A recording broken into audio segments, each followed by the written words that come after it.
Good morning, my name's Fred Howe. I'm the fire engineer for the estates for the University of Glasgow. I'm here this morning to give you a brief overview of what your fire safety evacuation process is and how to evacuate from the building safely at one time. We're in the Clarice Pears Building. It's a 5-storey building, 5 floors that's usable, and the roof. We have approximately 995 people that can utilise this building at one time. The whole idea of this morning's induction is to make sure that you know what to do if you discover a fire, or what to do if the fire alarm does go off. Now, the fire alarm is tested on a Tuesday morning at 08:45 hours. It's important that you understand what that is, and when you hear the messages that is given out, you understand what to do from that. It's a voice message, and it will instruct you whether it is going to be a fire alarm test or whether it is a full evacuation. Listen to what the message says and act appropriately. Now, if you are on the ground floor, you will see you have 5 exits. One from the main stair, second one from the main stair, one from the corner, and 2 down on this corner of the building. That's your 5 exits from the ground floor, which is level 1. When you go up into level 2, 3, 4 and 5, your only means of escape is through the main staircases. And these are located on the east side of the building, which is this side here.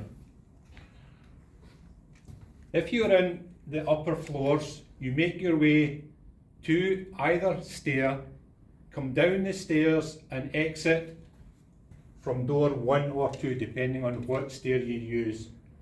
There is also 2 evacuation lifts that can be used if you need assistance to evacuate. That will be explained to anyone that requires a PEEP, which is a personal emergency evacuation plan. There is also evac chairs available if the lifts are not functioning properly. Okay. When you hear the fire alarm, listen to what it says and take the action which is appropriate. If you do have to evacuate the building, make sure that you know where your nearest exit is. The one that you may think is closest may not be available, so make sure that you walk round the building, you understand the layout of the building, where the stairs are, and if you're on the ground floor or level 1, where the exits are. This will make escape from the building simple and safe. There is no need to run. You just walk at a nice pace, take your time and walk out and follow directions from the fire marshals or security. They will give you additional information if required. Now, if you do discover a fire, there is 2 options. Notify the people round about you by just saying, I found a fire, or appropriate words, or by operating the break glass call point. And I'll show you the break glass call point in just a minute. Once the alarm has been raised, the building will evacuate and you follow your evacuation process.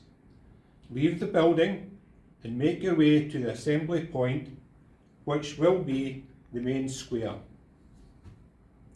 The building is equipped with smoke detection and a sprinkler system. The smoke detection will detect fire at early stages, but sometimes when the fire is small, if a person is round about or close to the fire, they will actually discover the fire before the smoke detection system kicks in. It's always important to notify the rest of the building as quickly as possible. The building has also got portable fire extinguishers.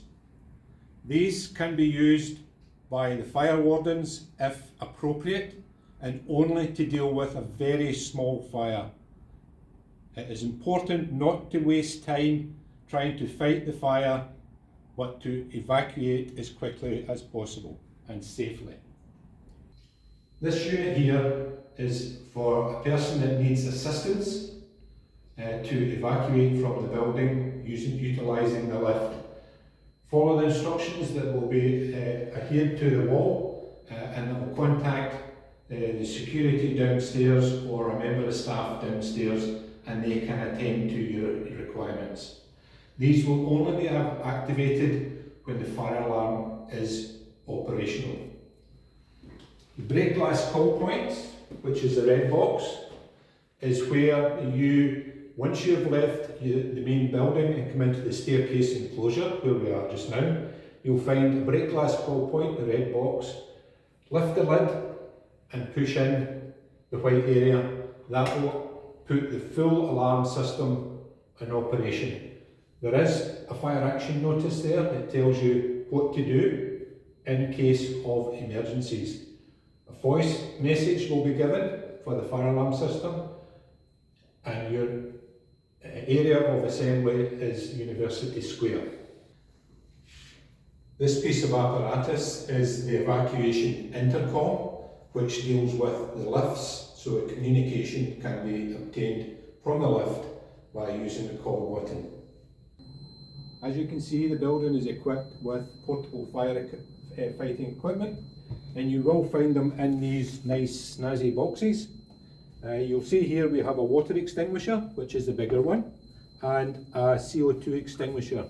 CO2 extinguishers should be used for fighting fires in electrical, more likely to be your computers or TV screens. Your water extinguisher is to be used for carbonaceous fires, which is paper, cardboard, that type of thing. There is full instructions on how to use them on the extinguishers, but as I've said it to you earlier, I do not expect members of staff to use these extinguishers to get out the building. The trained staff are the fire wardens, and they know exactly what to do as they have been trained to use these pieces of equipment, but they are there just in case. Within the building there is directional arrows that shows you the means of escape, and as you see here, the running person with the arrow pointing to the right, go through the door and follow the next arrow whatever way that goes. That always gives you a direction no matter where you are in the building. Once you come out an office or an area, look to your left or your right, you will find an arrow that shows you the quickest way to get to your means of escape.